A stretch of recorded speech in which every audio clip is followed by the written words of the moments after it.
God live? Say it. Everybody. Does that mean in every person in this circle? Yes. So that means that everyone in this circle is a little part of God, and we're all connected to one another. And when we do something for the person next to us, it actually ripples out all the way through because we're all connected by the Spirit of God and goes all the way around the circle to create a blessing for the whole world. Isn't that cool? So let's say a blessing on these prayer shawls today. And as we bless these prayer shawls, I want you to remember that when we give a prayer shawl, we're not just giving it to a person, we're helping to heal the great big world of which we're a part. So this is a repeat after me prayer, okay, everybody? Dear God, thank you for living everywhere, in every single one of us, whether we're black or white, brown or beige, blue or red. Thank you for being the Spirit that connects us all to one another. Thank you this morning for these prayer shawls. Add your blessing to them so that when we give them to a friend or person in need, you can use them to actually heal the whole world. Amen. All right. Thank you, boys and girls, and thank you, everybody, for making another circle, a linked circle all around the world. Back there. Absolutely. And thank you, Riley. Please join me this morning in listening for how the Spirit might be speaking to us through our sacred source texts, the Hebrew and Christian scriptures. Today's reading is from the book of Acts and describes the early days in the formation of the Christian church. The reading shows how Christianity, initially a very Jewish movement, gradually moved out into a wider context and attracted people from many different backgrounds. We're reading selected verses from chapter 10. There was a Roman centurion named Cornelius in the Italian cohort stationed in Caesarea. The household of Cornelius was full of God-fearing people. They prayed to God constantly and gave many charitable gifts to the needy. But they were not Jewish. One day, Cornelius had a vision in which he distinctly saw an angel. And the angel said, "Cornelius, send a deputation to Joppa and ask for a person named Peter and bring him here." So Cornelius called together 3 members of his household and sent them to Joppa to fetch Peter. About noon the next day, shortly before they were to arrive in Joppa, Peter went up to the roof of the house in which he was staying to pray. He was hungry and asked for something to eat. While the meal was being prepared, he too had a vision. And in the vision, Peter saw heaven standing open and something like a large sheet being lowered to earth by its 4 corners. It contained all kinds of animals, birds, and reptiles. A voice said, "Stand up, Peter, make your sacrifice and eat." But Peter said, "I can't, my God. I have never eaten anything profane or unclean." The voice spoke a second time and said, "Don't call anything profane that God has made clean." This happened 3 times, then the sheet disappeared into the heavens. Peter was still pondering the vision when the deputation from Cornelius arrived. When Peter arrived at the home of Cornelius, he found many people gathered there wanting to listen to what he might have to say and why the angel had asked Cornelius to invite him. Peter said to them, "You know it's unlawful for a Jew to associate with Gentiles or to visit them. But God made it clear to me today not to call anyone unclean or impure. I begin to see how true it is that God shows no partiality, rather that any person of any nationality who fears God and does what is right is acceptable to God. This is the message God has sent to the people of Israel, the good news of peace proclaimed through Jesus. When Peter finished speaking, the Holy Spirit descended upon all who were listening. The Jewish believers who had accompanied Peter were surprised that the gift of the Holy Spirit had been poured out on the Gentiles also, whom they could hear speaking in tongues and glorifying God. So Peter invited Cornelius and his whole household to be baptized, and they were. Thanks be to God for these words of wisdom and inspiration.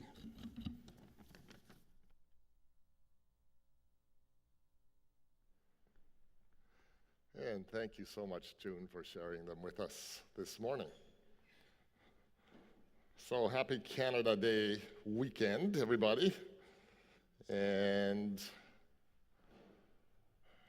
I need to acknowledge, though, that a fair number of you who have spoken to me, and when I was coming in with the worship team prior to worship, a number of them said, and actually our celebration of Canada Day took place last weekend.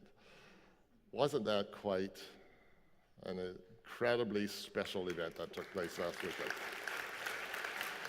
Yeah. An illustration of people from different backgrounds, different ethnicities, different colors, different faith traditions, coming together not just in peace and tolerance, but actually coming together in a spirit of delight and curiosity and joy. And I was thinking to myself, what we experienced last week was a little glimpse of heaven on earth, or maybe in deference to our Islamic neighbors who hosted us afterwards with that delicious food, I should say a little taste of heaven on earth. It truly was a wonderful and a special day. Now, there, of course, were many, many people who contributed towards making that event happen and creating such a glorious kind of day and event. Many people from both communities, the Islamic community across the way, as well as from our own community. But I do want to highlight just one person who just contributed so much to making that event happen, both in terms of the vision and in terms of the logistical support, which is always huge, and that is our council chairperson, Mr. Darrell Johnson. Now, hang on, stop. I'm not done yet. I was going to say, I've told you before, when Darrell initially retired from his paying job, he didn't know that I had been praying for that retirement to happen sooner rather than later. And God hears our prayers, and God works in mysterious ways. And Darrell has just been just an exquisitely gifted, exuberant ambassador for BUC, and a getter of things done in a very, very special way. So I think I'm going to pull a page out of my good new friend Muhammad's playbook from last week. I'm going to invite the whole congregation to stand, and let's give a rousing hand of appreciation to the most incredible chairperson we've ever had in this council. He's just absolutely awesome. Let's give a great big hand.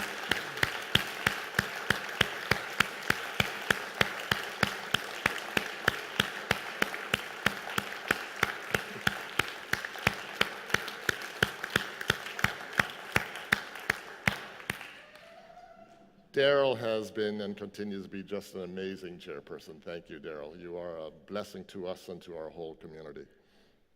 I also just want to add another word of appreciation and thanks today as well. And that's to another creative genius amongst us who has over this past week gone way beyond the sort of call of duty, the normal call of duty, to create just an incredible retrospective of last week. Just an incredible video story of that event. And that's Nick Fieldsen, who is standing right up there, sitting up there in the choir. Yeah.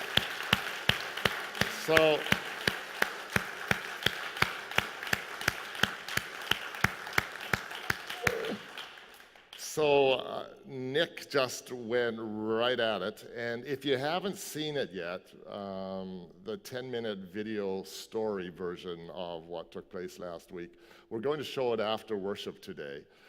So there'll be an opportunity to see it if you haven't seen it. But otherwise, you can go online, and it's on YouTube now, and it's at the BUC website. So please see it. And what I said to Nick originally when he was creating that piece is actually represents an ongoing piece of ministry, right?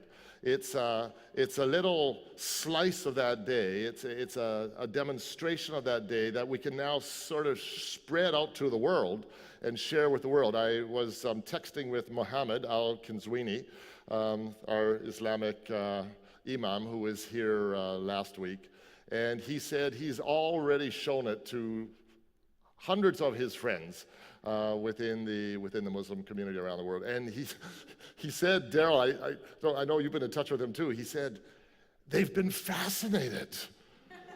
So not just overjoyed, but fascinated by the possibilities of what can happen when two communities and two groups of people really decide to put their hearts together and to come together as one. So today, well, last week, you'll recall that I spoke about one life, one world, one God. And I noted that we all share one life. Doesn't matter what faith background you come from, what ethnicity you're from, what your skin color is, what food you like or don't like to eat. We all come from one life, and that's the life of humankind. At the very essence, at the basis of it all, we're all human beings, right? And we share one world. We absolutely share one world, this planet. And when you see it from outer space, you recognize that the world is a lot smaller than we sometimes realize, right? So it's like we share one house. We live in one house, this planet Earth. And that's a profound insight. And then I also noted that, despite whatever faith background you come from, and however your faith background articulates its faith, we derive from one God. There is one Spirit, one ultimate reality that gives life to us all, that loves us all, that is the creative power that sustains us all in being. And I said that when we get that, not just cognitively or intellectually, but when we also get that emotionally and intuitively, then that becomes the source of healing of the world and bringing people together. But when we get that insight, when we get that insight intellectually, when we also get it emotionally and intuitively, and when we start to hook up with one another and we get to know one another and start to call one another friends, we do start to realize, oh yeah, but there's still some differences between us. There are some very real differences in terms of how we behave in the world, how we understand the world. And some of those people name those kinds of differences too. And this morning I thought to myself, so maybe I should talk about when we start to get close to one another, and we start to recognize though and see, yeah, despite this oneness, there are still some fundamental differences going on here at a certain level. How do we deal with that? How do we deal with that, right? So that's what I want to chat with you this morning a little bit. And the passage that we've chosen is the one that June shared with us from the book of Acts. And the book of Acts talks about a time in the early church when the Jesus movement originally began in Judaism, right? And it was Jewish people who first were attracted to Jesus and started to lift him up and started to follow his way. But then, after a while, the word started to get out, and non-Jewish people started to be attracted to the way of Jesus as well, right? Including Romans, who were the hated enemies of the Jewish people, right? And Peter, who is, of course, Jesus' #1 disciple, he runs up against some real differences in the non-Jewish people who are also starting to embrace this way of Jesus. And he has a bit of a hard time with that. One of the things that he has a hard time with is just they eat different food, and Jews weren't allowed to eat certain kinds of foods, and the Romans could. And for many Jews, that was a real stumbling block. The fact that the Romans ate certain kinds of foods that the Jews weren't able to eat, it sort of said, yeah, you follow the way of Jesus too, but I don't like this fact about it, and I don't know if I want to get close to you, and I'm not going to get close to you because of this. But Peter undergoes kind of a process, right? And he gets this kind of vision that June shared with us in the reading this morning that starts to sort of, oh, maybe I need to rethink all of this. So when we start to get to know our Islamic neighbors better, and they start to get to know us better, or we start to get to know Buddhist or Hindu neighbors better, or people from other faith traditions or no faith traditions at all, and we start to recognize some fundamental differences between us, how do we deal with that? Like concretely, I get the oneness thing now, one world, one life, one God, but concretely, so how do we start to deal with these other things? So the first thing I want to say is, when we encounter that kind of situation, we have to let go, first and foremost. We have to become aware of and we have to let go of judgment. We have to let go of any element of judgment that might arise in terms of our relationship with people who are different from us. And we ask them to do that with us. You see, when we meet people who are different from us, and we encounter different attitudes and different ways of being in the world and different behaviors in relationship to one another, when we first get to know them, we really have no clue as to their history, their story, their backgrounds, how they were raised, their cultural norms that were expected of them. So we need to let go of judgment, recognizing that we really don't know them very well at all. And we don't know why they are the way they are and why they might behave or act or think the way they do. You see, whenever we judge someone, judgment is a rejection of the person. It's really, we're judging the behavior or the attitudes. But judgment is experienced as rejection of the person. Namaste. The Spirit in me honors the Spirit in you, is looking beneath attitudes, it's looking beneath behaviors, and it's seeing the person. It's seeing the fundamental humanity that we share, it's seeing the fundamental single home that we share, it's seeing the single one God that gives us life. But judgment, when we introduce judgment to namaste, judgment is the opposite of namaste. Because judgment ends up being kind of a criticism of the people as people. Rather than acknowledging that their ways of being we might not agree with or might be different from our own. So it's absolutely so important that when we get to know new people for the first time, and what we want when they get to know us, is that we see them through the eyes of namaste and not through the eyes of judgment. That we see the underlying oneness and we see the fundamental humanity of them first and foremost.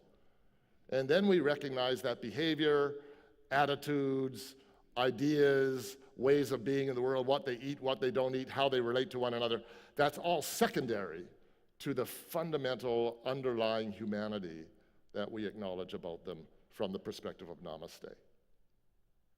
So we got to let go of judgment. Jesus says, judge not, lest ye be judged. All right? So we've got to let go of judgment when we encounter people who are first different from ourselves and might behave differently from ourselves. But remembering, underneath, there is a fundamental essence that we absolutely share. Stephen Covey, how many of you remember Stephen Covey? Stephen Covey, his incredibly important book, 7 Habits of Highly Effective People. And if you remember, what was Stephen Covey's number 1 habit for interpersonal effectiveness? Do you remember that? How many of you are Covey fans here? He has his 7 habits, right? But the first habit of interpersonal effectiveness was seek first to understand and then to be understood. Right? Seek first to understand and then to be understood. Whenever we encounter new people who are a little bit different from ourselves, we need to recognize we know very little. We may have presumptions and assumptions and presuppositions about who they are and how they've come to be this way, but we really don't know them at all. So first we need to seek to understand them and understand them at a deep level. Okay? It's the first critical ingredient in terms of making relationships with new people. So if we go to seek first to understand and then to be understood, what's the critical ingredient that's involved in understanding new people? What is it? Listening. Thank you, Carolyn. It's listening. We're called to listen to one another. We're called to a level of deep, deep listening. We're called to listen with humility. Humility means putting aside any assumptions. Humility means recognizing that there may be things we disagree with about them, but there's also lots of things about us that they may disagree with as well, right? Humility involves recognizing that none of us has an absolute corner on truth or on perfection in this world. Humility is also a quality that leads us to another quality. When we meet new people and we're getting to know them, we should also come to that relationship and listen, not just with a spirit of humility, but with a spirit of profound curiosity. You know, God is a creative God. God made the world in this delightfully diverse kind of way. And it's having a spirit of real curiosity about other people. Like, what does make you tick? Why do you act and think and behave the way you do in this point in time? And really seek to listen to that whole story with profound humility and openness.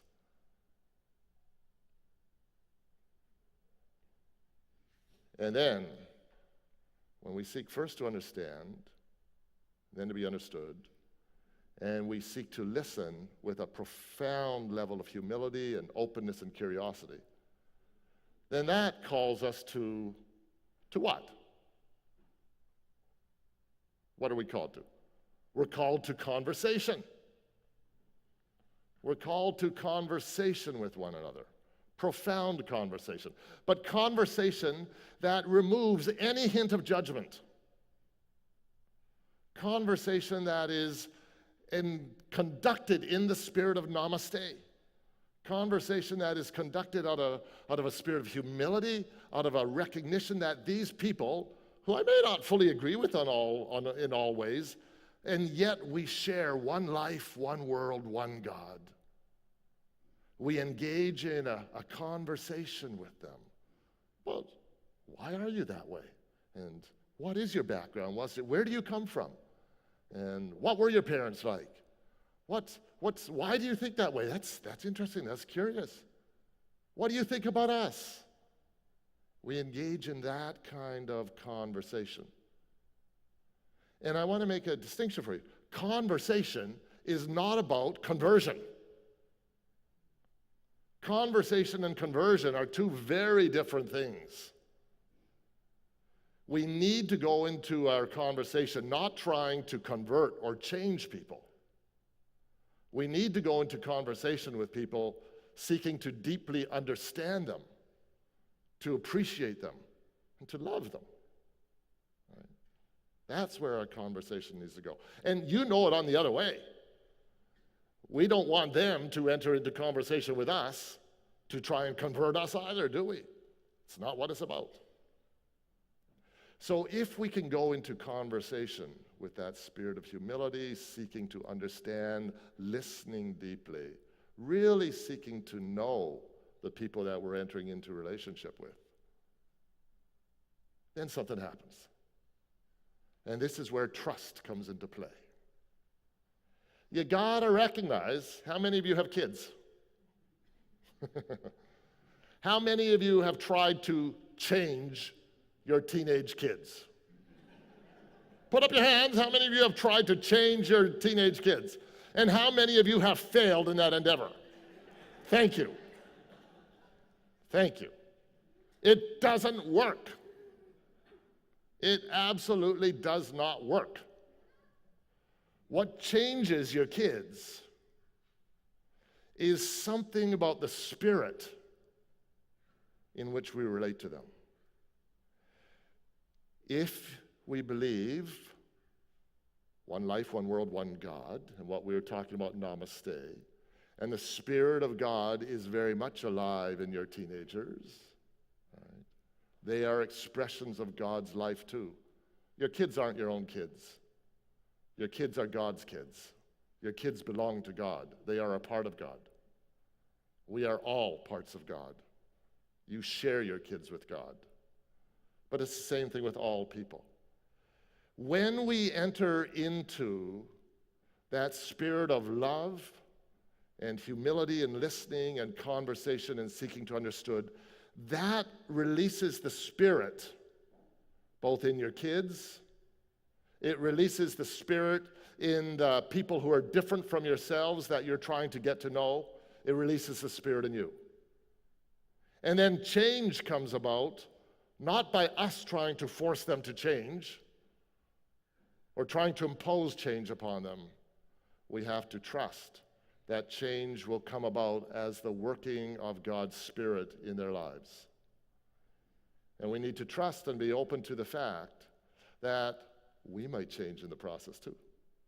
The Spirit can work to change us as well as one another. So when people engage in conversation from the perspective of namaste, that releases the Spirit to bring about change. And the problem with your teenagers is, they drive you nuts because in the moment, their room is a total colossal mess or whatever the reality is, right? It's whatever the issue is in the moment, and we want to change it now because we don't like it now, so we'd like to change it now. Spirit doesn't work that way.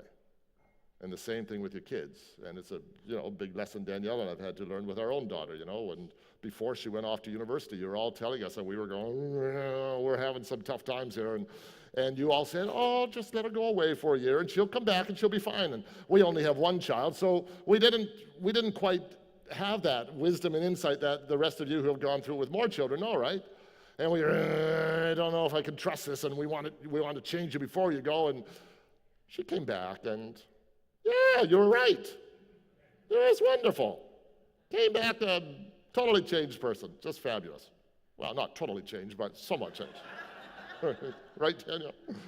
So, the kind of change that we're invoking from Spirit doesn't happen overnight, and it doesn't need to happen overnight. But it happens in Spirit's time.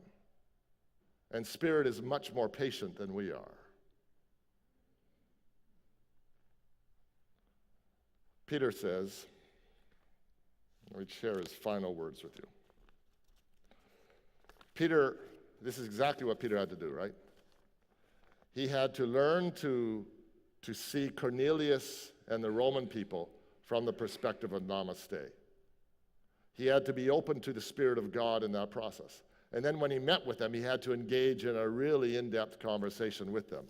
And what he ends up saying to Cornelius, the Roman centurion, he says, Cornelius, God has made it clear to me today not to call anyone, this was their language, right?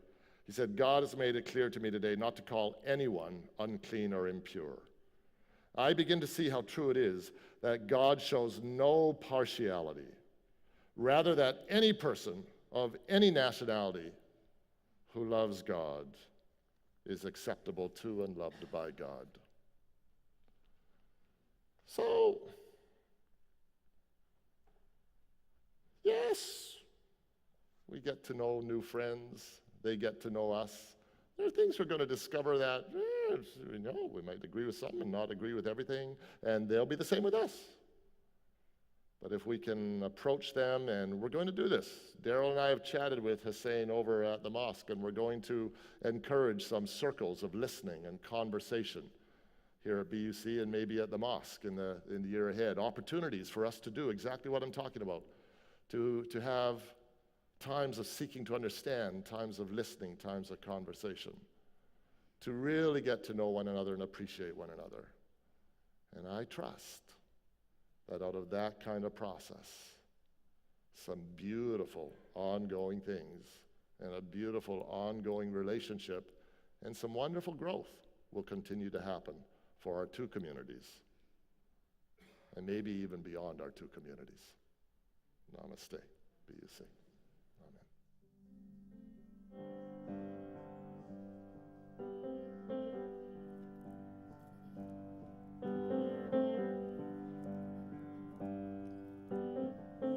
My heart is open, like this broad and open country. I am growing, like these birthing leaves and blossoms. I am rich and I am deep, with love that gives and love that keeps me, ever flowing into all my life can be.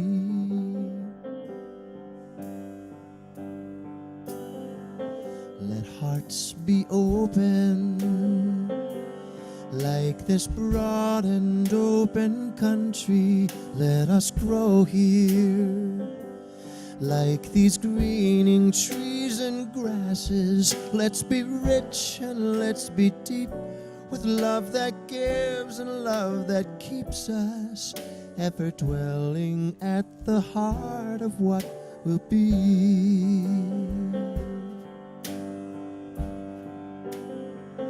Though hearts are broken,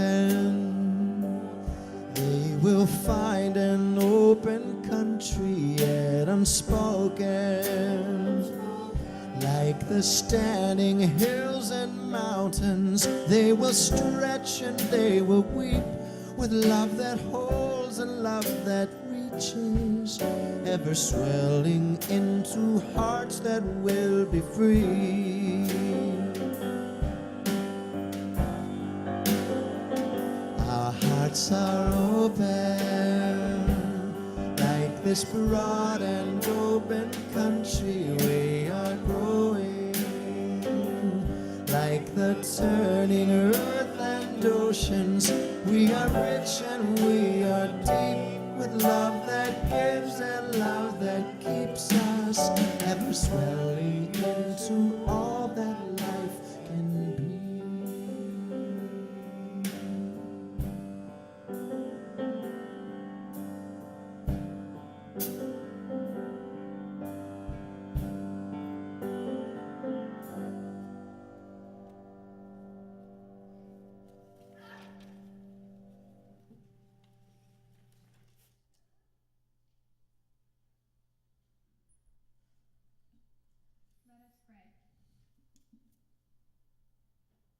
Prizes. You call us from the narrowness of our traditions to new ways of being church, from the limits of our culture to creative witness for social justice, from the smallness of our horizons to the bigness of your vision. Our brother Jesus calls us from preoccupation with our own histories and hurts to daily tasks of peacemaking, from privilege and protocol to partnership and unity, from isolation to radical inclusion. Holy, transforming Spirit, you call us from fear to faithfulness, from clutter to clarity, from a desire to control to deeper trust, from the refusal to love to a readiness to risk. Your Spirit calls humanity to remember that there is a little bit of each of us in all of us. Amen.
That might have to be a new Hart song.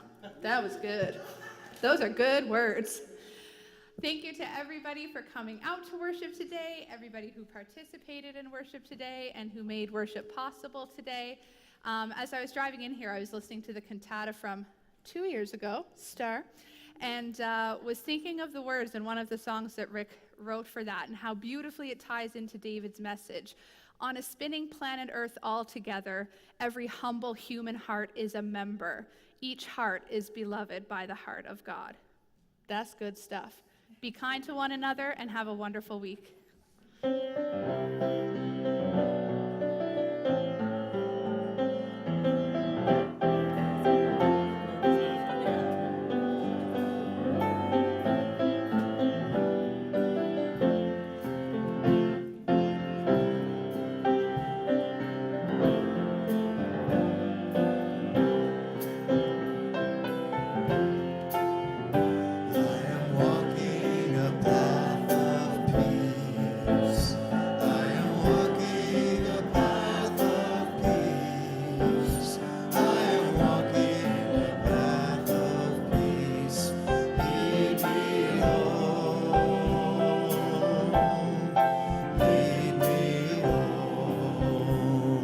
One more time. I am walking a path